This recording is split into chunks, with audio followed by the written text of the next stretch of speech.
Did you know that over 2 million people in the US struggle with trichotillomania, a compulsive hair pulling disorder? And yet many go untreated for years, not knowing that healing is actually possible.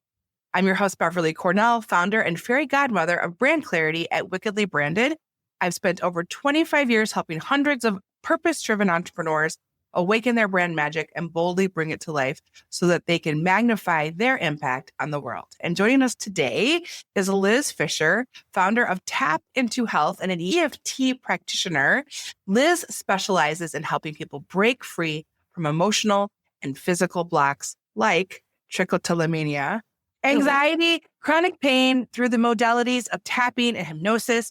Liz not only overcame these challenges herself, but now helps others do the same.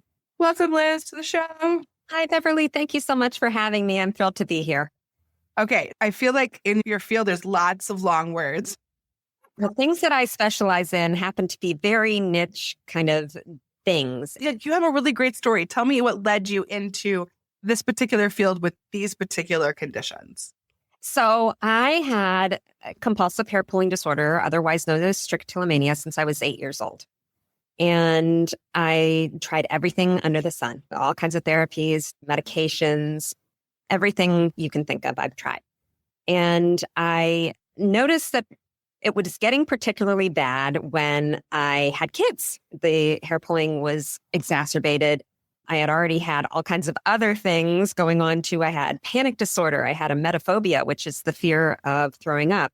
And then taking care of 2 small kids on top of that just really did me in. I was on no sleep and it was just a big challenge. So I was nursing my second son. This is back in 2014. And I was pulling my hair out while I was sitting in the nursing chair because I felt so trapped there. I thought, I'm exhausted. I never get any sleep. This is just getting out of control. So I Googled drug-free ways to cure trichotillomania. And I stumbled on EFT, which at that time I didn't know anything about it. I watched a couple of YouTube videos and I started doing tapping, and it worked like nothing I've ever used in my life. Drugs, therapy, anything. So I didn't pull my hair for 3 whole months, which was unheard of. And then around Thanksgiving time, I was stressed out. My parents are divorced, and it's always a hard time for me around the holidays. And I started my hair again, and I thought, I must be doing this wrong. So I reached out to someone local here in Cleveland. Her name is Betsy Muller, and she ended up being my trainer. But I went to her house and I said, help me. I must not be doing this right because I have this disorder and it was working and now it's not. And she didn't help me in that moment with my addiction to pulling, but she was a trainer and she was doing these classes. And I was very intrigued because it can be used for anything. Tapping is just, you don't have to go sit in front of someone to do it. You do it on your own anytime. It's literally at your fingertips, no pun intended. And I got interested. After that, I spent a year kind of thinking, maybe I want to switch careers. This is crazy. I was a marketing, graphic designer, web designer for 20 years in big corporate jobs and stuff. And I had quit working full time after I had my kids and was just doing freelance. But this was something really out of the blue and out of the ordinary for me. But I was so intrigued and it helped me so much. I thought I got to do this and help other people. So that was what transpired. I got certified. It took about a year. I'm certified through EFT International, which is the gold standard method of tapping that's been around since the 90s. And I also am a certified clinical hypnotherapist, which is a really cool thing to add in addition to tapping. And that is my story. I was able to clear my pulling during my certification while working with another EFT practitioner that also had hair pulling disorder. So she knew what to help me with and how to get through that. But there are usually traumas associated with it. There's shame associated with it. There's all kinds of stuff that you work through with tapping. It's a lot. So it's interesting, around the same exact time that you were stumbling upon tapping, I was going to therapy regarding, we had a lot of infertility. We had some chemical pregnancies. We also had some foster kids. we lost a lot in that amount of time. There was a lot of loss, and there was some adjacent trauma for the trauma that the kids had gone through in foster care that I feel like I took on in that process. And so not only was there grief, there was this like adjacent trauma that I was trying to process. And the therapist happened to be certified in tapping and introduced me to this thing, which feels very odd at first. Yeah. However, it's just so different than anything else I've ever tried for any of the work that I've done. I believe you should always have a coach and a therapist. If you want to be a high performer in this world, you have to work through the stuff. Otherwise, it's going to hold you back from living the best life you can lead.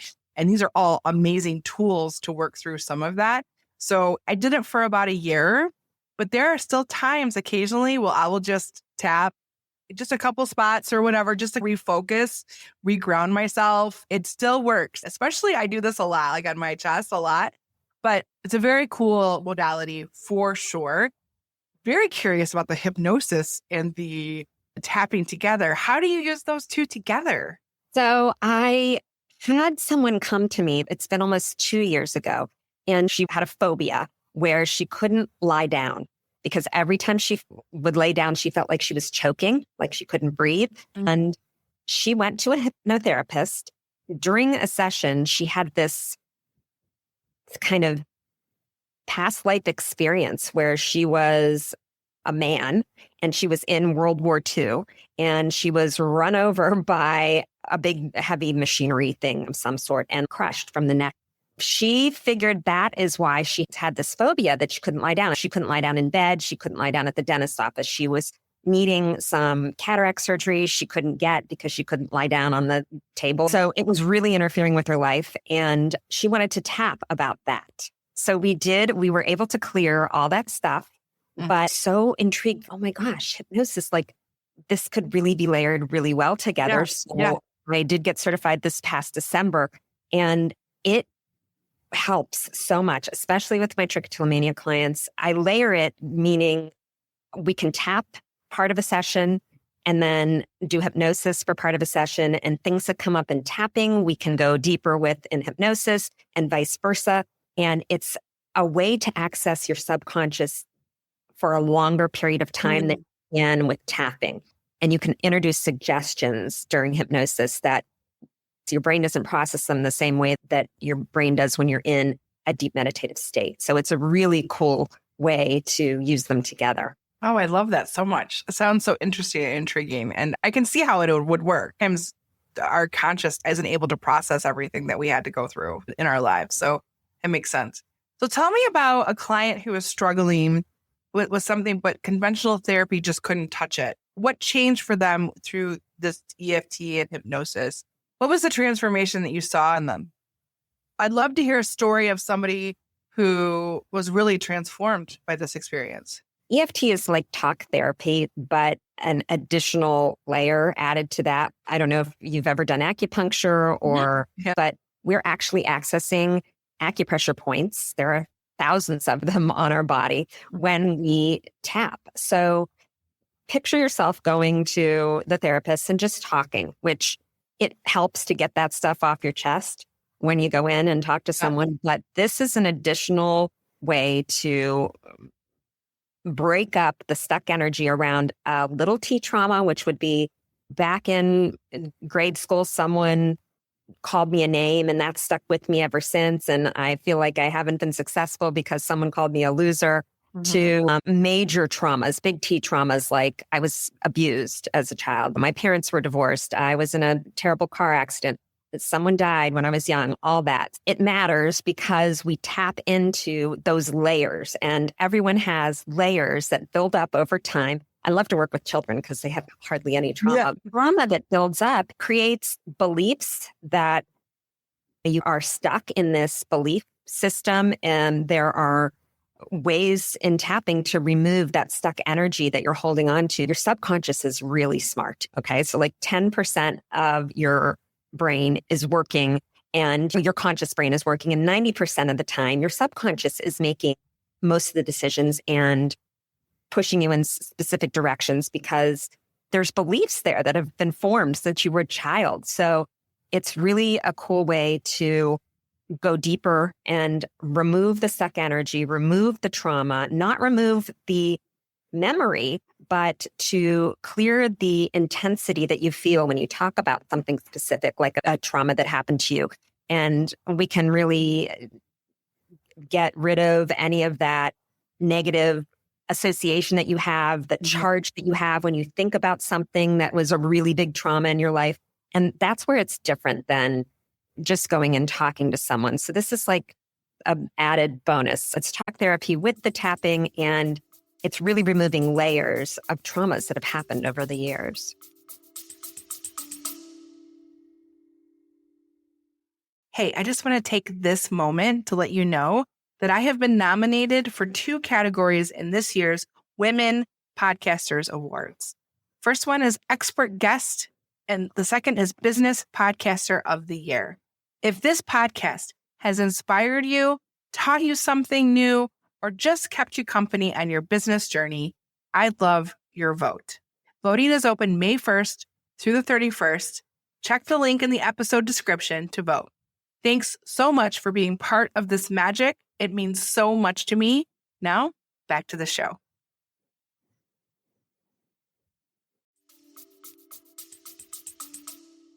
So you work with some specific disorders like trichotillomania. Say that 10 times fast. What other disorders are like a specialty of yours? I work with people that have phobias, specifically emetophobia, which I also had, which is the fear of throwing up.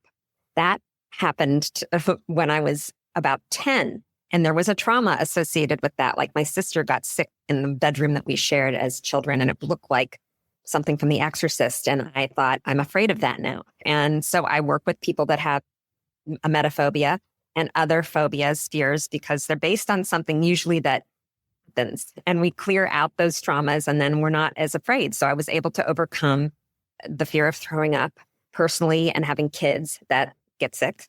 Oh my gosh. And it's better when they get older, but you're like, I'm still never going to love throw up, but it's not like it doesn't send me into a spiral where I have to lock myself in the bathroom or leave the house for a week until everyone's better. But these phobias cause huge disruption in people's lives.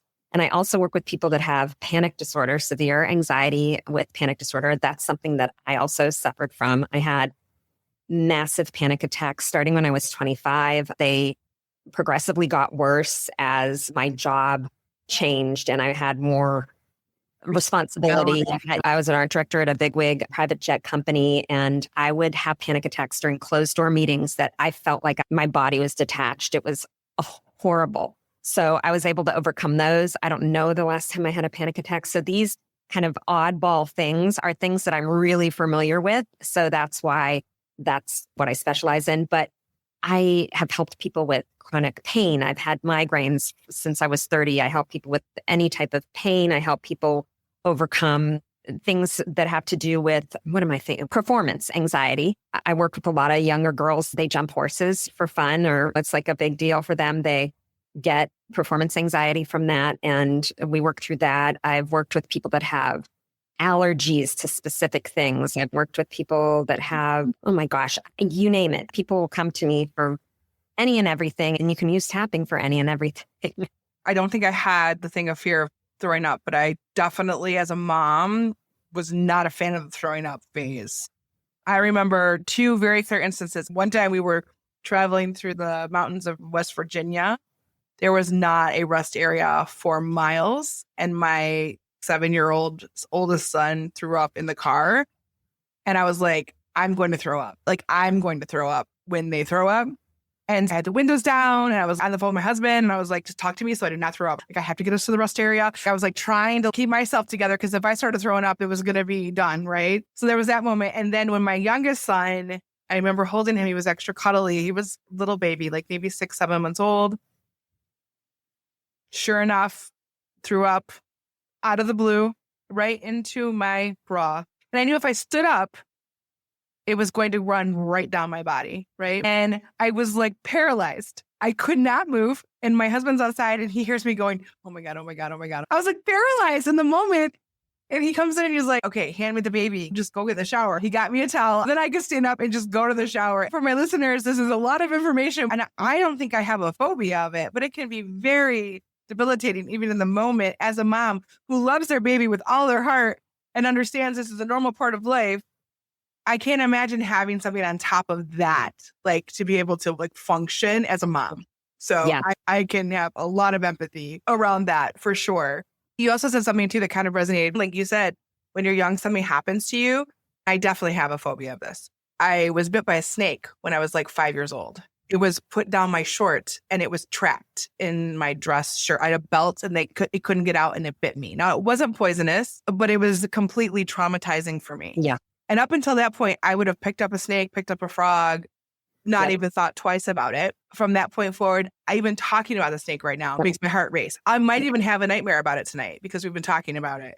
Like, it is definitely something that has lived with me. And I've tried, like, my son loves snakes. Of course he does. And I don't want to put my phobia on him. So I'm like, yeah, that's a great snake. We'll go to a zoo and he'll want to pet the snake, boa constrictor that they pulled out of the container or whatever. And I'm like, peeled up against the back of the room. And he's, yeah, Mom, touch a snake. And I've tried. It's just not happening at this point in my life. But I was just talking to my therapist about it. I was like, maybe we need to talk about that because I don't know why it's so scary for me, but it is very scary for me.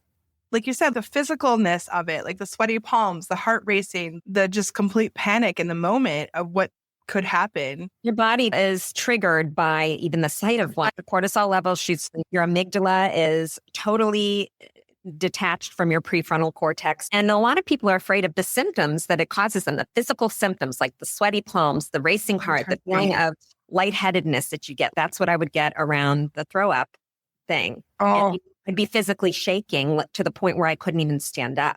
And it wasn't even happening to me. It was happening to someone else. Your body tries to protect you. I had a friend that was afraid of snakes and we did some work on that. And there's very trained EFT practitioners like myself know other ways of tapping to get around this. There's something called the tell the story technique where you relive, we tap together as you talk about this little movie. We would tap through that from the neutral point before anything bad happened. And we tap each little section of that until we cleared all the trauma, all the physical upsetness, everything that happened till we get to the end. And you can review that little movie in your mind. And it doesn't give you any intensity. It doesn't spark any intensity. It's just, oh, that happened. That was unfortunate. But we clear that all out with a special technique in tapping, and it works really well. gosh, it's so fascinating to me, Liz, how the brain works and our amygdala and all that, how you're talking about all the things. And there's even like our reptilian brain, right? That's detached from all those other things. And I'm sure we haven't even learned like 10% of what is possible. It's very fascinating. I can see how you would have like a curiosity based on yourself, trying to fix yourself to go do more and help other people. That to me seems like a very natural progression. What has been the hardest part about building your business and how did you overcome it? What I do is so specific that I get clients just because people will randomly Google me. And I have people all over the world in all kinds of countries. And I think the hardest part of building my business is the social media. I hate it. I don't like to do it at all. And I feel like I can manifest clients. I can just put energy out there that I'm going to manifest this amount of clients and it always works. But I feel really guilty when I'm not doing something on social media. And so I hate the social media. I'm going to give you permission. You don't have to do social media, Liz. I hate it. It's not hard to, but I want to help so many people that can't afford to see me, or don't have the money or the time or the energy, or they don't believe in it just yet. And I'm always in the process of coming up with something special that's not a lot of money that I can put for sale on my store and my website. And just having the energy to get all that together is really overwhelming for me. I have a highly sensitive personality. I don't know if you're with people that are HSPs, but I feel overwhelmed a lot by that. I don't know. I trust my intuition and the fact that I can manifest clients when I need them. And then when I don't want new clients, I can stop that energy. So that's what I struggle with is, do I have to do the social media? So it's interesting, Liz, because so many of our clients are the opposite. And I would love to dig a little deeper about this because they're willing to throw up something on, no pun intended, on social media, but they're so scared to niche. And we really encourage you to niche as far down to get your 1 inch really deep of that 1 inch square so that you can speak. Your message is so incredibly clear to the people who need you the most, because that is who you serve completely. And it excites me to hear you talk about niching, because it's exactly what you should be doing. And what's great, and what I hear you say, and correct me if I'm wrong, what I'm hearing is because of your niche, you are sought after. That's true. I've said if you have 100 ideal clients who exactly fit, you can have a very successful company. You don't need millions of people. You don't need millions of followers. You don't need millions of pieces of content. You don't need any of that, because when you're really clear, you don't need to do all the other things. You do what you do well. You do what you need to do to reach those people. And that's it. You're like the perfect case study for me, because we always say you are the guide. Your experience, your exact life has informed who you are today as a business person. And that is the exact person that people are waiting to show up to help them solve their problems. And you are literally sharing your journey of trauma and anxiety and all of your experiences and how it has informed you in a way that helps other people who have the same exact disorders and phobias and issues. And you're like, hey, I've been there. I know how to do that. I've done it. Here's the path. I can guide you on this journey so you can get away from this controlling your life or be debilitating and not living a full, purposeful life. If I could just shake my listeners for a second, like literally shake you, this is exactly what you need to do in every element of your marketing. Go deep. This is the authenticity part. This is the vulnerability part. This is exactly who you are part. This is exactly who you're meant to be part. Go into your past and look at all the things that have helped define you, those big moments, those little moments, write them down, journal about them, get really clear, and then look at why you started your business and who your very favorite customers are. And that is what you should talk about. That's the messaging. That's who you talk to. That's the transformation you could offer people. So Liz, A+ on so many levels. So if you don't do social media, it's okay. I can give you permission. You can give yourself permission. You don't need to do all the things. What you need to do is the things that work for your people. If I could just teach all of my clients to really lean into that part of them, I joke that I'm a marketing therapist because of this exact thing. You got to go deep into who you are, where you come from, your purpose, all the things that have informed who you are as the guide. And then once you do that, you can create your messaging and really connect with people, because then they'll see themselves in you and say, oh, she's exactly who I need to help me solve this problem. I have to work with her. I love that. It's just exciting for me to hear someone talk the talk of what we try to get them to walk every day. Yeah.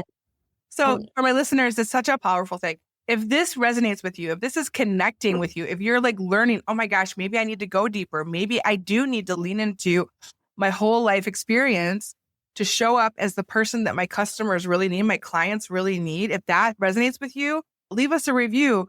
Share this episode, because that's how it's going to reach more people and help them live more in their zone of genius and in their purpose in this life. To hear Liz's story is so incredibly powerful of how you can do it and be super successful doing that.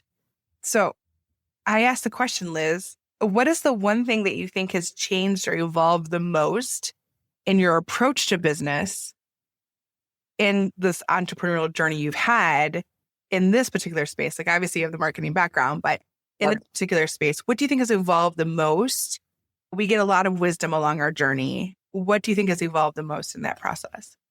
I guess that my podcast came from this. And I remember saying to my husband a few years ago, I think I want to tell my story. And he said, is this going to make you any money? How much is it going to cost? What do you have to do? And I did hire a producer to help me get started. But I was with her for one day. I paid her a bunch of money and we recorded some stuff, my intro, my outro, stuff like that for one day. But I said to my husband, I don't want to care about making money from this. I just feel like I have a story to tell. I want to put my story out there. And yes, I've gotten clients from it, and that's wonderful. But I just feel like I want people to know what energy medicine is about. I want them to know about tapping. I never would have guessed that this is where I would have ended up after being in the design field and having this art background and all of this. This is a different way of using my creative expertise in helping people. I cleared my trichotillomania when I was getting certified. Even if I wouldn't have cleared it, I remember thinking it wouldn't be authentic for me to help people get over this if I didn't really get over it myself. But you know what? I've had relapses during, after, and it's just a part of the process. And I can teach my clients that, speak from experience. And even if you don't stop pulling your hair after working with me, you have these tools that you can use for anything in your life you can use tapping for. So I feel like I wanted to share this with people. And that podcast came from, I'm finally not ashamed of this disorder that I had for so many years of my life. And I want to teach people that they don't have to be either. So I would never have thought and that I would be putting myself out there like that. So it's very humbling, and I get so much positive feedback. And specifically from my clients, that's the best part of my work is my clients, they're just the best. I think the correlation between healing and business is nothing is linear. Nothing is this perfect road of how it's going to happen. It's not linear. It goes up, goes down, goes back. You might make a massive step in your business, but then the next minute you have to pull back because of something or whatever. Right. The same thing happens with healing. I feel like you can have a massive step forward, but then something could trigger you. And I know I did a lot of work before I got married and had children. Once I had married and had children, those triggers are very different now because I see something in them, or my son does something that triggers me in a different way. You could do work, but something can happen in your life. It's very natural that could trigger something in you that you didn't even know you still had to work through in some way. We're a complex human being. We have to work through. So yeah, I think it's so good. Okay, so this season's big question is, how did you awaken your brand magic? Was there a moment that everything aligned and you saw this unique magic that you had to bring to the table? Hey there, you've just finished part 1 of the Sparking At Your Marketing episode. How are you feeling? Excited, inspired? But we're just getting started. Next Tuesday, we're dropping part 2 and you won't want to miss it.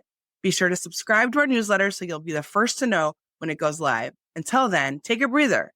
Let those ideas simmer and we'll see you next week.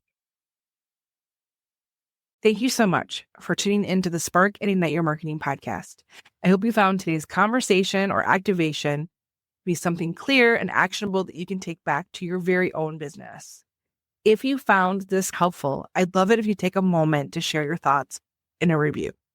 Not only does this help us see what's working and what you'd like to hear more of, but it also helps other business owners just like you find the sparks that they need. And if you know someone who could use today's tips, why not share this episode with them? A little inspiration can go a long way, and together we can help more people simplify their marketing and make their business shine.